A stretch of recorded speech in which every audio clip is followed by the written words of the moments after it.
Welcome to digital learning. Dear students,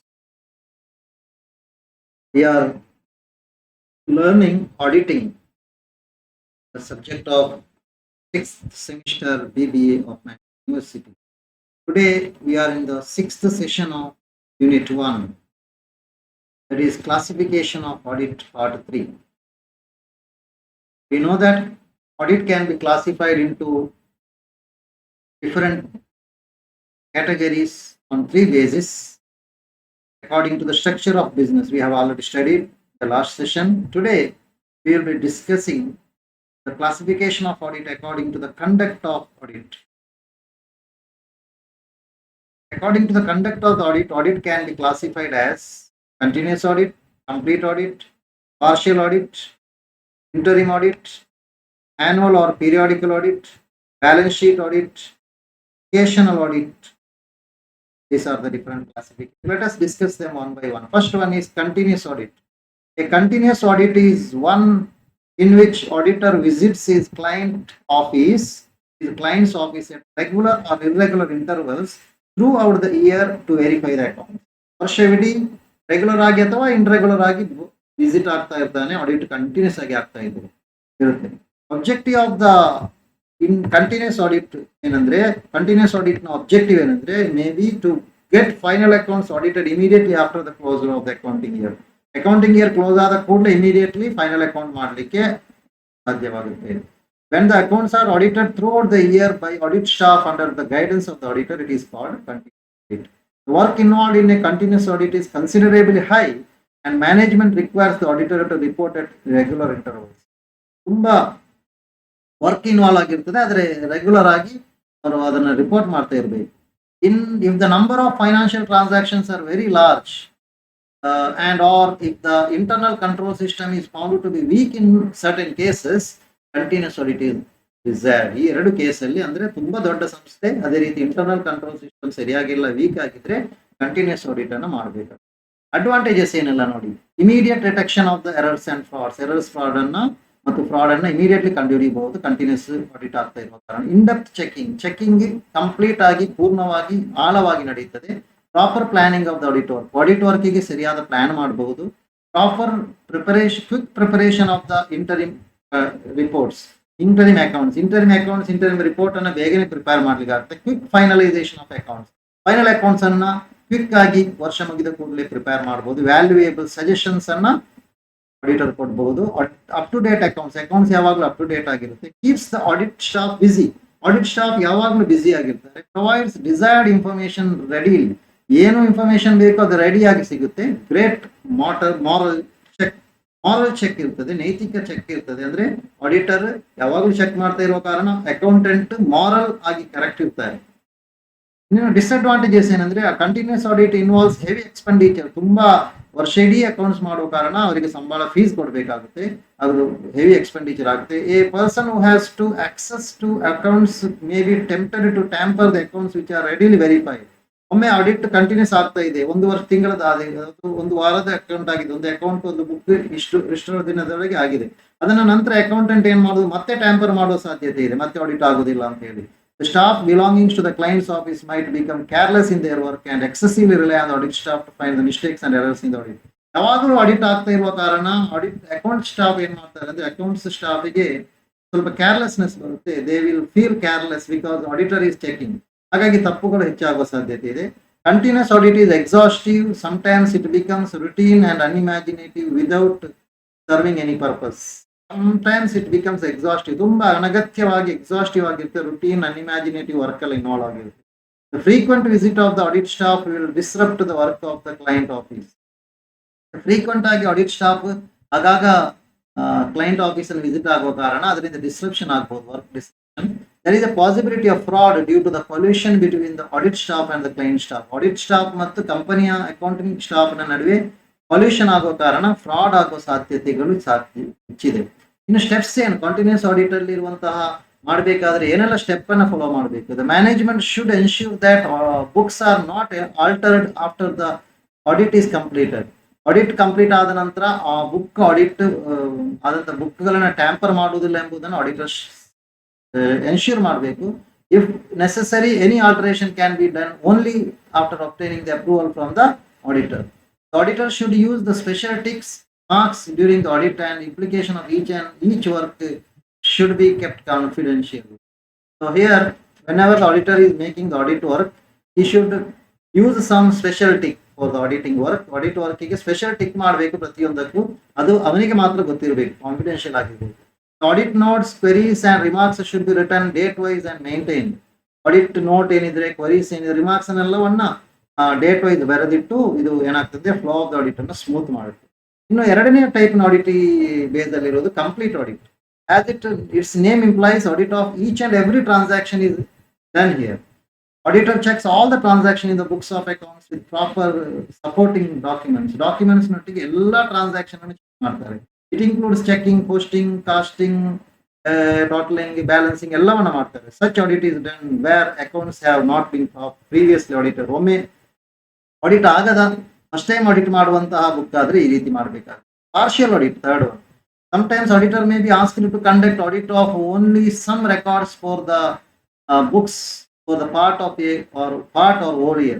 ಕೆಲವೊಮ್ಮೆ ಒಂದು ವರ್ಷದಲ್ಲಿ ಒಂದು ಪಾರ್ಷಿಯಲ್, ಒಂದು ವರ್ಷದ ಒಂದು ಭಾಗ ಅಥವಾ ಕೆಲವು ಬುಕ್ಸ್ ಅನ್ನು ಮಾತ್ರ ಆಡಿಟ್ ಮಾಡ್ಲಿಕ್ಕೆ ಹೇಳ್ಬೋದು. For example, auditor may be asked to audit only the receipt side of the cash book. Cash ಬುಕ್ಕಿನ ರಿಸೀಟ್ ಸೈಡ್ ಅನ್ನು ಮಾತ್ರ ಆಡಿಟ್ ಮಾಡ್ಲಿಕ್ಕೆ ಹೇಳ್ಬೋದು. Such audit is not a proper audit. However, in case of sole proprietorship or partnership concern, it can be done. Such audit is undertaken when the owner suspects that fraud have been committed in certain books. ಯಾವುದೋ ಒಂದು book ಅಲ್ಲಿ, payment ಅಲ್ಲಿ ಅಥವಾ receipt ಅಲ್ಲಿ ಯಾವ ವಿಷಯದಲ್ಲಿ fraud ಆಗಿದೆ ಅಂತ ಅವನಿಗೆ ಸಂದೇಹ ಬರ್ತದೆ, ಅದನ್ನು ಆಡಿಟ್ ಮಾಡೋದು.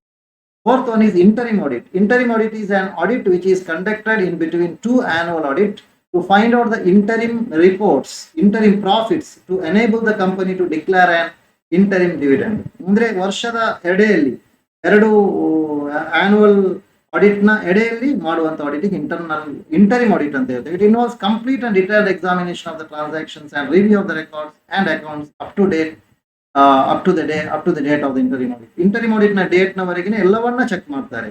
It is an audit which is conducted in between two balance sheet audit. ಎರಡು balance sheet audit, annual audit ಇದೆಯಲ್ಲ, ಅದರ ನಡುವೆ ಮಾಡುವಂಥದ್ದು. It is conducted for a specific period with an object of declaring interim dividend. Interim dividend declare ಮಾಡಲಿಕ್ಕೆ ಬೇಕಾಗುತ್ತೆ, ಅಥವಾ determine the value of the share, value of share valuation ಮಾಡ್ಲಿಕ್ಕೆ ಇದು ಬೇಕಾಗುತ್ತೆ. ಅಡ್ವಾಂಟೇಜಸ್ ನೋಡಿ, ಇದೆಲ್ಲ advantages. Quick detection of errors and frauds. Fraud ಮತ್ತು error ಅನ್ನ ಬೇಗನೆ ಕಂಡುಹಿಡಿಯಬಹುದು. Helps in making improvement, helps in publication of the interim results, early detection of annual audit, review of the internal control system, ಇದೆಲ್ಲ ಅದರ benefits. ಇನ್ನು disadvantages ಏನಂದ್ರೆ, increase in the work load of the audit staff, possibility of alteration of the accounts, erosion of capital, ಇದೆಲ್ಲ ಅದರ disadvantages. ಇನ್ನು fifth type of the audit ಏನಂದ್ರೆ annual or final audit. Annual or complete audit is commonly understood to be an audit which is not commenced until after the end of the financial period. ಅಂದ್ರೆ ವರ್ಷ end ಆಗುವವರೆಗೆ audit start ಆಗುವುದಿಲ್ಲ, ವರ್ಷ end ಆದ ನಂತರ audit ಮಾಡುವುದಕ್ಕೆ annual audit ಅಂತ ಹೇಳ್ತೇವೆ. ಆನ್ಯುವಲ್ ಆಡಿಟ್ ಒಮ್ಮೆ ವರ್ಷ ಎಂಡ್ ಆದ ನಂತರ ಈ ಆಡಿಟ್ ಅನ್ನ ಮಾಡ್ತಾರೆ. ವರ್ಷದ ಎಂಡ್ ಮುಗಿದ ನಂತರ, ಫೈನಾನ್ಷಿಯಲ್ ಇಯರ್ ಕ್ಲೋಸ್ ಆದ ನಂತರ ಈ ಆಡಿಟ್ ಮಾಡ್ತಾರೆ.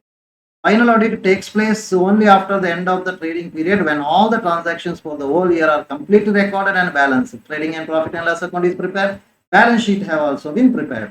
Illa final account ಆದ ನಂತರ ಮಾಡುವುದು. In annual audit, auditor visits his client only once in a year, and the audit work is commenced and completed in a single uninterrupted session.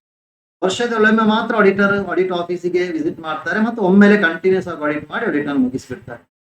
ಇದರ advantages ಏನಂದ್ರೆ, annual audit ಇದು no dislocation in the work of the client. ಕ್ಲೈಂಟಿನ work location ಆಗುದಿಲ್ಲ. Client ನ work ಮಾಡ್ತಾ ಇರಬಹುದು, ಅದರಲ್ಲಿ ಏನು ಡಿಸ್ಲೊಕೇಶನ್ ಆಗುತ್ತೆ. Less chance for alteration of figure. ವರ್ಷಕ್ಕೊಮ್ಮೆ ಆಗುವ ಕಾರಣ ಆಡಿಟ್ ಆದ ನಂತರ ಎಡೆಯಲ್ಲಿ ಯಾರಾದರೂ ಆಲ್ಟ್ರೇಷನ್ ಅಕೌಂಟ್ಸ್ ಬುಕ್ಸ್ ಅಲ್ಲಿ ಮಾಡುವ ಸಾಧ್ಯತೆ ಇಲ್ಲ. Less expensive. ವರ್ಷಕ್ಕೊಮ್ಮೆ ಆಡಿಟ್ ಮಾಡುವ ಕಾರಣ ವರ್ಷವಿಡೀ ಅವರ ಫೀಸ್ ಕೊಡಬೇಕಾಗಿಲ್ಲ. Takes only reasonable time. ಸ್ವಲ್ಪ ರೀಸನೇಬಲ್ ಆದಂತಹ ಟೈಮ್ ಅಲ್ಲಿ ಆಡಿಟ್ ಅನ್ನು ಮುಗಿಸಬಹುದು. Proper maintenance of the link in the work link ಅಲ್ಲಿ ಪ್ರಾಪರ್ ಲಿಂಕ್ ಅನ್ನು ಮೇಂಟೈನ್ ಮಾಡ್ಲಿಕ್ಕೆ ಆಗುತ್ತೆ. Easy allocation of the work ಅನ್ನು ಈಸಿಯಾಗಿ ಆಡಿಟ್ ತನ್ನ ಅಂಡರ್ ಅಲ್ಲಿರುವ ಸ್ಟಾಫಿಗೆ ಡಿವೈಡ್ ಮಾಡಿ ಕೊಡಬಹುದು. ಡಿಸ್ಅಡ್ವಾಂಟೇಜಸ್ ಏನಂದ್ರೆ ಮೋರ್ ಚಾನ್ಸ್ ಫಾರ್ ಫ್ರಾಡ್. ಇದು ವರ್ಷಕ್ಕೆ ಒಮ್ಮೆ ಆಗುವ ಕಾರಣ ಫ್ರಾಡ್ ಆಗುವ ಸಾಧ್ಯತೆ ಇದೆ, ಡಿಲೇ ಆಗುವ ಸಾಧ್ಯತೆ ಇದೆ. ಯಾಕಂದ್ರೆ ವರ್ಷದ ಎಂಡ್ ಆಗಿ ನಂತರ ಆಡಿಟ್ ಆಗಿ ನಂತರ ಫೈನಲ್ ಅಕೌಂಟ್ ಮಾಡ್ಲಿಕ್ಕೆ ಡಿಲೇ ಆಗುತ್ತೆ. ನೋಟ್ ಇನ್ ಡೆಪ್ತ್ ಚೆಕಿಂಗ್, ಇಲ್ಲಿ ವರ್ಷಕ್ಕೆ ಮಾಡುವಾಗ ಇನ್ ಡೆಪ್ತ್ ಚೆಕಿಂಗ್ ಮಾಡ್ಲಿಕ್ಕೆ ಆಗಲ್ಲ, ಆಳವಾದಂತಹ ಚೆಕಿಂಗ್ ಆಡಿಟ್ ಆಗುದಿಲ್ಲ. ಅನ್ಸುಟೇಬಲ್ ಟು ಲಾರ್ಜ್ ಆರ್ಗನೈಸೇಷನ್, ದೊಡ್ಡ ದೊಡ್ಡ ಸಂಸ್ಥೆಗಳಿಗೆ, ಮಲ್ಟಿನ್ಯಾಷನಲ್ ಕಂಪನಿಗಳಿಗೆ, ಲಾರ್ಜ್ ಆರ್ಗನೈಸೇಷನ್ಗಳಿಗೆ ಇದು ಸೂಕ್ತವಲ್ಲ. ಇನ್ನು ಬ್ಯಾಲೆನ್ಸ್ ಶೀಟ್ ಆಡಿಟ್ ಅಂತ ಇದೆ. It is an audit of various items appearing in the balance sheet. It is concerned with verification of the value of the assets, amount of liabilities, balance of the reserves and provisions, amount of the profit entered, earned or loss suffered by the concern. ಅಂದ್ರೆ ಒಂದು ಕಂಪನಿಯಲ್ಲಿ balance sheet ನ item ಅಂದ್ರೆ asset ಮತ್ತು liabilities ಅನ್ನ audit ಮಾಡುವಂಥದ್ದು. Asset ಮತ್ತು liabilities ಅನ್ನು ಆಡಿಟ್ ಮಾಡುವಂಥದ್ದು, ಅದಕ್ಕೆ ಬ್ಯಾಲೆನ್ಸ್ ಶೀಟ್ ಆಡಿಟ್ ಅಂತ ಹೇಳ್ತೇವೆ. It concentrates mainly on the verification of the items appearing both sides of the balance sheet. Balance sheet ನ ಎರಡು ಸೈಡ್ ಅಲ್ಲಿ ಏನೆಲ್ಲ ಐಟಮ್ ಬರ್ತದೋ ಅದನ್ನ ವೆರಿಫೈ ಮಾಡ್ಲಿಕ್ಕೆ ಹೆಚ್ಚು ಒತ್ತು ಕೊಡಲಾಗುತ್ತೆ. ಮತ್ತೆ ಇದರದ್ದು ಇನ್ನು ಹೇಳೋದಾದ್ರೆ balance sheet audit, it is an audit of various items appearing the balance sheet ಅಂತ ಹೇಳಿದೆ. JR ಬಾಟ್ಲಿಬೈ ಅವರು ಹೇಳ್ತಾರೆ balance sheet audit is synonymous with annual audit. ಅದು ಸಾಮಾನ್ಯವಾಗಿ ಬ್ಯಾಲೆನ್ಸ್ ಶೀಟ್ ಆಡಿಟ್ ಅಂದ್ರೆ ಆನ್ಯುವಲ್ ಆಡಿಟ್ ಗೆ ಸಮಾನವಾದದ್ದು. Balance sheet audit is very practical in USA. In India no distinction is made between annual audit and balance sheet audit. ಇದರ ನಡುವೆ ಯಾವುದೇ ವ್ಯತ್ಯಾಸ ಇಂಡಿಯಾದಲ್ಲಿ ಕಾಣಲಿಕ್ಕೆ ಸಾಧ್ಯ ಇಲ್ಲ. It is quite suitable for small and medium size business. ದೊಡ್ಡ business ಗೆ ಸುಟೇಬಲ್ ಅಲ್ಲ, ಸ್ಮಾಲ್ ಮೀಡಿಯಂ ಬಿಸ್ನೆಸ್ ಗೆ suitable. It is quite effective in big concerns which have a good internal control system and qualified accountant for the internal audit. ಎಲ್ಲಿ ಒಳ್ಳೆ internal control system ಇದೆಯೋ ಮತ್ತು qualified internal auditor ಇದ್ದಾರೋ ಅಲ್ಲಿ balance sheet audit ಸಾಕಾಗುತ್ತೆ. Occasional audit ಅಂತ ಒಂದಿದೆ. It is an audit which is conducted once in a while when A need arises. ಯಾವಾಗ ಆಡಿಟ್ ಅಗತ್ಯ ಇದೆಯೋ ಆಗ ಆಡಿಟ್ ಮಾಡುವಂಥದ್ದು, ಯಾವಾಗಲೂ ಆಡಿಟ್ ಮಾಡ್ತಾ ಇಲ್ಲ, ಏನಾದ್ರೂ ಒಂದು ಸಂದರ್ಭ ಬರುತ್ತೆ ಆಡಿಟ್ ಮಾಡ್ಬೇಕಂತೀವಿ ಆಗ ಮಾಡುವಂಥದ್ದು. It is conducted for a special event or time or purpose or any other occasion. ಯಾವುದೋ ಒಂದು ಉದ್ದೇಶಕ್ಕೆ ಬೇಕಾಗಿ ಮಾಡುವಂತ audit. Not on a regular basis but occasionally. ಸಾಮಾನ್ಯವಾಗಿ ಯಾವಾಗಲೂ ರೆಗ್ಯುಲರ್ ಅಲ್ಲ, ಇರ್ರೆಗ್ಯುಲರ್ ಆಗಿ ಯಾವಾಗಲೂ ಅಗತ್ಯ ಬರುವಾಗ ಮಾಡುವಂಥದ್ದು, ರೆಗ್ಯುಲರ್ ಬೇಸಿಸ್ ಅಲ್ಲಿ ಇಲ್ಲ.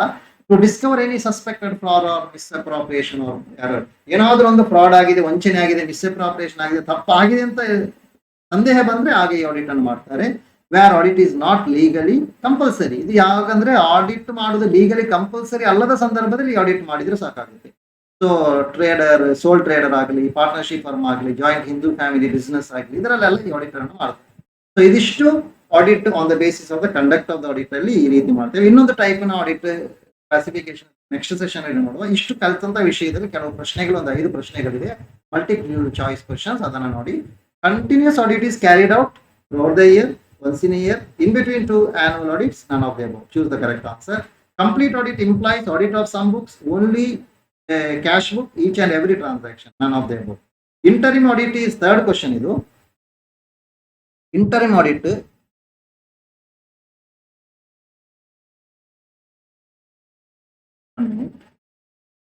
third question.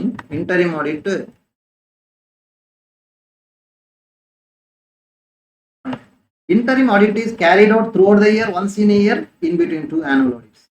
None of the above. Correct answer choose. Internal audit is carried out by sorry, ಇದು ಬೇಡ.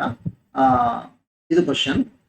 Fourth question. JR Botley considers the balance sheet auditing synonymous with. Botley ಅವರು ಯಾವುದರೊಟ್ಟಿಗೆ ಬ್ಯಾಲೆನ್ಸ್ ಶೀಟ್ ಆಡಿಟ್ ಅನ್ನ synonymous ಅಂತ ಹೇಳ್ತಾರೆ? Interim audit ನೊಟ್ಟಿಗೆ, continuous audit ನೊಟ್ಟಿಗೆ, annual audit ನೊಟ್ಟಿಗೆ. Occasional audit is conducted for a special event, time, purpose or any other occasion. Known on regular basis, continuously. None of the above. Correct answer ಅನ್ನು choose ಮಾಡಿ. ಇಲ್ಲಿ ಕೊಟ್ಟಿದ್ದೇನೆ answer A first question ಗೆ, second question ಗೆ, third question ಗೆ, fourth question ಗೆ, ಮೂರಕ್ಕೂ C answer, last question ಗೆ A answer. Hope you have understood the chapter clearly. If you have any doubts, you can clarify through the WhatsApp chat. Thank you for listening.